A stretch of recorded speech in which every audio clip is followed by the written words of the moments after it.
Friends आज एक क्षुद्र भिडियो एभली एक तंत्रोक्त काठी को शेयर करुच्ची जहाँ माध्यम कि आपण जेकोसी व्यक्ति को जहाँ मध्य प्रभाव में आने चेष्टा करेंगे ताहा सुसंगठित हो पार अर्थात जदि कौन नारी पुरुष को आपण एकांत काम्य करुँच वशीभूत करने चाहते तेरे ता संभव हो पार अथवा जदि कौन नारी बा पुरुष आपणकर से भली क्षयक्षति साधन करुँच जीवन रास्तार हटाइवाई चाहते एक अजात शत्रु भाव में से माने आपणकर जीवन पिछा लगी यार प्रयोग में शत्रुर विनाश घटिबो सही व्यक्ति नारी बा पुरुष आपणकर जीवन रास्तार संपूर्ण भाव दूरीभूत होगा सह क्षमा प्रार्थना मध्य करिबो। एही चमत्कारी तंत्रोक्त काठी मध्यम यह ही संभव हम कौन विशेष तंत्र मंत्र प्रयुक्तिर आवश्यकता नहीं। भिडियो को शेष पर्यंत केवल देखिने यही उपकार तथ्य आपणकर दृष्टिगोचर हम एवं एहारी माध्यम आपण अनेक किछि असाध्य को साधन करें तेज अमूल्य तंत्रोक्त तथ्य को आपण मान आगे परिवेशन करने पूर्व क्षुद्र निवेदन जदि आप आज प्रथम बार करके चैनल पाद देइचंती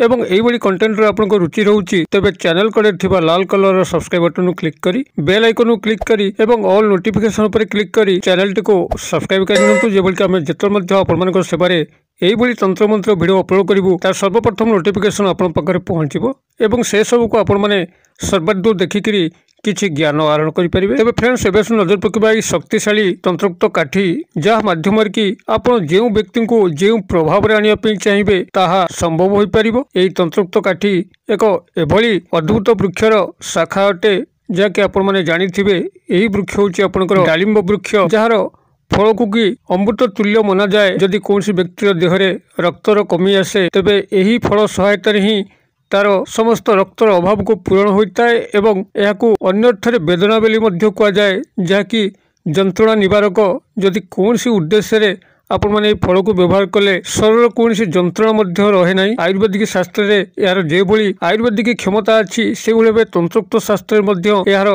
वशीकरण उच्चाटन शत्रु मारण विभिन्न प्रकार तंत्रोक्त कार्यकलाप करा जाए जहाँकि आपण मानक अल्पे बहुत जना थिबो। तेबे एही डालिंब गछर ए जो तंत्रोक्त काठी माध्यम आपण किभली काहाको वशीभूत करि परिबे शत्रुर विनाश करि परिबे ताको एही क्षुद्र भिडियो माध्यम आपण मानक आगे परिवेशन करूची ध्यान सहकारे शुणुथांतु। जदि आपण माने एही डालिंब गछर काठी को हाथ में धरिकी निधि धन प्राप्तिर मंत्र को मानसिक भाव में उच्चारण करी जमी उपरे आपण गुरुपुष्या जोगरे भ्रमण करती तेबे माटी तले केउ स्थान रे गड्डा धन पोता अछि ताहा आपन को ज्ञात होइता है। जो स्थान रे एही गड्डा धन थिबो सेही स्थान रे आपण पहुंचिबा मात्रे एही डालिंब गछर काठी जाको हाथे धरिके आपण माने जमी उपरे बुलुथिबे सेही समय एक झटका लागिबो एही डालिंब गछर काठी को एवं काठीटी दुई गड़ होई जिवो अर्थात आपण जानि परिबे ठीक सेही स्थान रे ही माटी तले गड्डा धन अछि ताको खनन कले बहुत किछि गुप्त द्रव्यर सुना रूपा धातुर संधान मिलिबो। तेबे ए ऊपर एक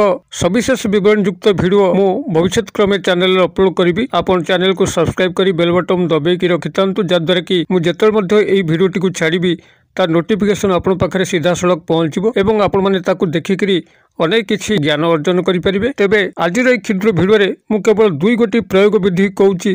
गोटे होउची किभली आपण माने सहजरे काहाको निजर वश्यता स्वीकार करें से नारी हो वा पुरुष जेकोसी क्षेत्र में आपण प्रेम प्रणय विवाह क्षेत्र हो चाकरी वृत्तिगत क्षेत्र हो व्यवसाय वाणिज्य क्षेत्र हो जेकोसी प्रकार क्षेत्र में आपण कौन व्यक्ति नारी पुरुष किभली सहजरे निजर वश्यता स्वीकार करें निजर अभीष्ट को पूर्ण करें। ध्यान सहकार शुणु जितेबाला कौन व्यक्ति नारी बा पुरुष रास्तार जाऊथिबो तार बाम पादटी को लक्ष्य रखिथिबे बाम पाद तार रास्तार कौ अंश पड़ुची आपणकर सेही अंश उपरे रास्ता उपरे आपण ए डालिंब गछर काठीटी को प्रथम संग्रह करथिबे ताको लेखनी हिसाब रे व्यवहार करिवे एवं से डालिंब गछर लेखनी रे तार बाम पाद रास्ता उपरे जोठी पड़ुची सेठी केवल आपणकर नाम ही ता उपरे लिखि दबार अछि ता नाम लिखिबे नाही आपणकर निज नामटी को उल्टा अक्षर रे तार बाम पाद जोठी रास्ता उपरे पड़िची तारि उपरे आपण लिखिदेबे उल्टा अक्षर अर्थात मु आपनको उदाहरण स्वरूप निज हाथ में लिखिकी वीडियो स्क्रीन माध्यम देखौची। धरा जाओ आपणकर नाम होची राजा राजाटा को सीधा हिसाब से लिखिले बामरु डाहण पट को आप राजा बेले लिखती मात्र ताको उल्टा लिखिले आपण डाहणु बाम पट लिखा पड़ो केमिति तार आकृति प्रकृति वीडियो स्क्रीन को लक्ष्य करंतु मु लिखिकी आपको देखौची। एही भाव में आपन जदि उल्टा भाव निजर नाम को तार बाम पाद जोटी रास्ता पर पड़ी तारी उपरे आपण डालिंब गछर लेखनी सहित केवल लिखि दौरान ସେହି ବ୍ୟକ୍ତି ନାରୀ ବା ପୁରୁଷ ଆପଣଙ୍କର ସମ୍ପୂର୍ଣ୍ଣ ବଶ୍ୟତାକୁ ଆସିଥାଏ ଏବଂ ଆପଣଙ୍କର ସମସ୍ତ ଅଭୀଷ୍ଟକୁ ପୂର୍ଣ୍ଣ କରିଥାଏ। ତେବେ ଏହା ସାମୟିକ ଭାବରେ କାର୍ଯ୍ୟ କରେ, ଯେହେତୁ ଯଦି କେଉଁ ବାଟେ ସେ ଲେଖାଟିଠୁ ଲିଭିଗଲା, ପହଁରା ପହଁରି ହୋଇଗଲା କିମ୍ବା ପାଣି ଢାଳି ହୋଇଗଲା କିମ୍ବା ପବନରେ ସେ ଜାଗାରୁ ଲେଖା ଲିଭିଗଲା, ତେବେ ଏହାର ମୋହିନୀ ପ୍ରଭାବ କଟିଯାଇଥାଏ। ଯଦି ଏହାର ସମ୍ପୂର୍ଣ୍ଣ ଆଜୀବନ ବଶ୍ୟତାର ବଶୀକରଣ ପ୍ରଭାବ ଚାହାନ୍ତି, ତେବେ ଏଇ ଯେଉଁ ଉପାୟ କହୁଛି ଧ୍ୟାନ ସହକାରେ ଶୁଣନ୍ତୁ। ଆପଣ କ'ଣ କରିବେ ନା, ଯେକୌଣସି ଶନିବାର ଦିନ ଡାଳିମ୍ବ ଗଛରୁ ଚେରକୁ ପ୍ରଥମେ ସଂଗ୍ରହ କରିବେ ଏବଂ ସେହି ଡାଳିମ୍ବ ଗଛର କାଠିକୁ ଲେଖନୀ ହିସାବରେ ବ୍ୟବହାର କରିବେ। ଏଇ ଯେଉଁ କାଳି ଆପଣ ଆଣିବେ, ଏ କାଳିଟିକୁ ଆପଣମାନେ ଏଇଠି ନୋଟ୍ କରନ୍ତୁ। এই କାଳିରେ ହିଁ ଗୋଟେ ଯନ୍ତ୍ରକୁ ଆପଣଙ୍କର ପ୍ରଥମେ ଅଙ୍କନ କରିବାର ଅଛି ଭୋଜପତ୍ରରେ। ଭୋଜପତ୍ର ଆପଣଙ୍କର ପୂଜା ସାମଗ୍ରୀ ଦୋକାନରେ ମିଳିବ। ଏକ ବିଶେଷ ପ୍ରକାର କାଠର ଛାଲି।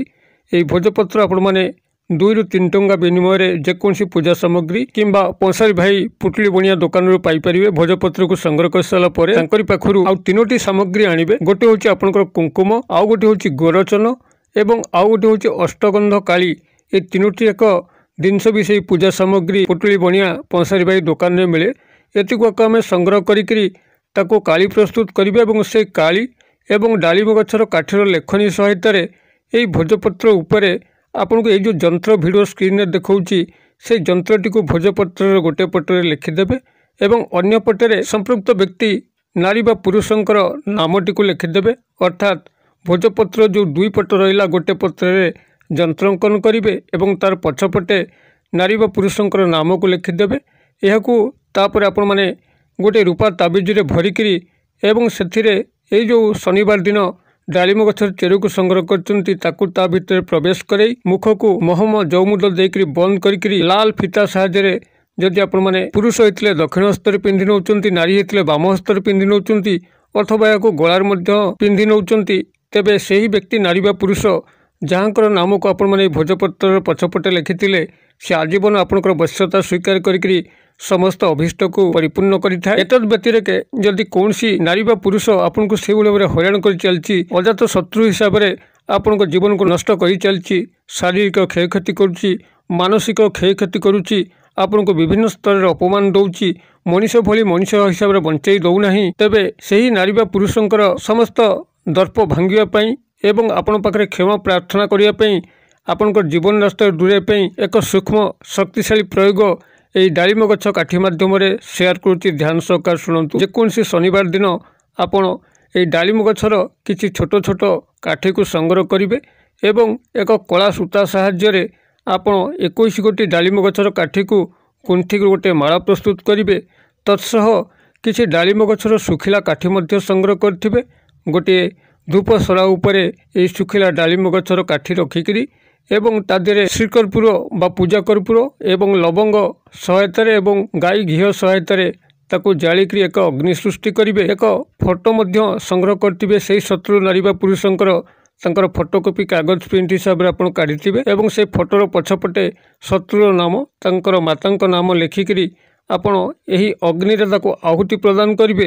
ସାମ୍ନାରେ ମାତା କାଳୀଙ୍କର ଫଟୋ ମୂର୍ତ୍ତି ଥିବ ଏବଂ ଏଇ ଯେଉଁ 21 ଗୋଟି ଡାଳିମ୍ବ ଗଛର କାଠି କଳା ସୂତା ସାହାଯ୍ୟରେ ମାଳା ସୃଷ୍ଟି କରିଛନ୍ତି ତାକୁ ମାତା କାଳୀଙ୍କ ପାଖରେ ରଖିବେ। ନିଜେ ଆପଣ ପଶ୍ଚିମ ଦିଗ ମୁଖା ହୋଇକି ବସିଥିବେ, କଳା ଆସନ ପକେଇକି ବସିଥିବେ। ଶୁଦ୍ଧପୂତ ଭାବରେ ଆପଣ ଏକ କ୍ଷୁଦ୍ର ମନ୍ତ୍ର କହୁଛି, ସେହି କ୍ଷୁଦ୍ର ମନ୍ତ୍ରକୁ ସେଇଠି 108 ବାର ଯେକୌଣସି ଗଣନ ସାମଗ୍ରୀ ସହାୟତାରେ ହେଉ କିମ୍ବା ଆପଣଙ୍କ ନାମ ଗୋତ୍ରରେ ଯଦି ସିଦ୍ଧ ରୁଦ୍ରାକ୍ଷ ମାଳା ଥିବ ତାହାରି ସହାୟତାରେ ହେଉ 108 ବାର ଆପଣ ଉଚ୍ଚାରିତ କରିବେ। ମନ୍ତ୍ରଟି ଆପଣଙ୍କର এইଭଳି ରହିବ। ଓଂ ଅମୁକ ବୈରୀନାଶକ ଦୋତ ଦୁରୁକଂ ଫଟ୍ ସ୍ୱାହା। ମୁଁ ଆଉଥରେ କହିଦେଉଛି, ଓଂ ଅମୁକ ବୈରୀନାଶକ ଦୋତ ଦୁରୁକଂ ଫଟ୍ ସ୍ୱାହା। ଆପଣ ଅମୁକ ସ୍ଥାନରେ ସମ୍ପୃକ୍ତ ନାରୀ ବା ପୁରୁଷ ଯିଏକି ଶତ୍ରୁତା ଆଚରଣ କରୁଛନ୍ତି ତାଙ୍କର ନାମଟିକୁ ସେଇଠି ନେବେ। ଆପଣମାନେ ମନ୍ତ୍ରଟିକୁ ଏଇଭଳି ଭାବରେ ସେଇଠି 108 ବାର ଉଚ୍ଚାରଣ କଲା ପରେ ସେହି ସମସ୍ତ ସାମଗ୍ରୀ ଯାହା ଆପଣଙ୍କର ଏହି କାର୍ଯ୍ୟରେ ଅବଶେଷାଂଶ ହୋଇକି ରହିଛି, ଆପଣଙ୍କର ଜଳା ପାଉଁଶ, ଡାଳିମ୍ବ ଗଛର କାଠି ଯାହାକି ଏହି ପୂଜା କାର୍ଯ୍ୟରେ ବ୍ୟବହାର କରିଥିଲେ, ତାକୁ ନେଇକି ନଦୀ ଜଳରେ ପ୍ରବାହିତ କରିଦେବେ ଏବଂ ଏହି କ୍ରିୟାଟିକୁ ଲାଗ ଲାଗ 3 ଗୋଟି ଶନିବାର ପର୍ଯ୍ୟନ୍ତ ପ୍ରୟୋଗ କରିକି ଦେଖିବେ। ଏଭଳି କିଛି ଘଟଣା ଘଟିବା ପାଇଁ ଲାଗିବ, ସେହି ଶତ୍ରୁ ନାରୀ ବା ପୁରୁଷ ଆପଣଙ୍କ ପାଖକୁ ଆସିକି କ୍ଷମା ପ୍ରାର୍ଥନା କରିବ, ଭୁଲ ମାଗିବ ଏବଂ ଆପଣଙ୍କୁ ଆଉ ହଇରାଣ କରିବ ନାହିଁ ବୋଲି ଶପଥ ମଧ୍ୟ କରିବ। ବହୁତ କ୍ଷେତ୍ରରେ ଦେଖାଯାଇଛି ଯେକୌଣସି ଯେତେ ବଡ଼ ଶକ୍ତିଶାଳୀ ଶତ୍ରୁ ହେଇଥାଉ, ସେ ସେହି ବ୍ୟକ୍ତିର ଜୀବନ ରାସ୍ତାରୁ ସବୁଦିନ ପାଇଁ ହଟିଯାଇଛି। କେତେକାଂଶ କ୍ଷେତ୍ରରେ ସେହି ଶକ୍ତିଶାଳୀ ଶତ୍ରୁଟି ଏକ ପରମ ମିତ୍ର ଭାବରେ ମଧ୍ୟ ପରିଣତ ହୋଇଛି। ଆପଣମାନେ କ୍ରିୟାଗୁଡ଼ିକୁ କରନ୍ତୁ। ଯଦି ବଶୀକରଣର ଆବଶ୍ୟକ, ଏହି 2 ବଶୀକରଣ ମଧ୍ୟରୁ ଯେକୌଣସି ଗୋଟିଏ ବଶୀକରଣ, ଯଦି ଆଜୀବନ ବଶୀକରଣ ଚାହାନ୍ତି ତ ଦ୍ୱିତୀୟ ବଶୀକରଣଟିକୁ କରନ୍ତୁ, ନାହିଁ ତ ସାମୟିକ ବଶୀକରଣ ଚାହୁଁଥିଲେ ପ୍ରଥମ ବଶୀକରଣ ଉପାୟଟିକୁ କରନ୍ତୁ, ଶତ୍ରୁ ବିନାଶ ଚାହୁଁଥିଲେ ଶେଷୋକ୍ତ ଉପାୟଟିକୁ କରନ୍ତୁ ଏବଂ ନିଧିଧନ, ଗୁପ୍ତଧନ, ଗଡ଼ାଧନ ଭଳି ପ୍ରାପ୍ତ ହେବେ।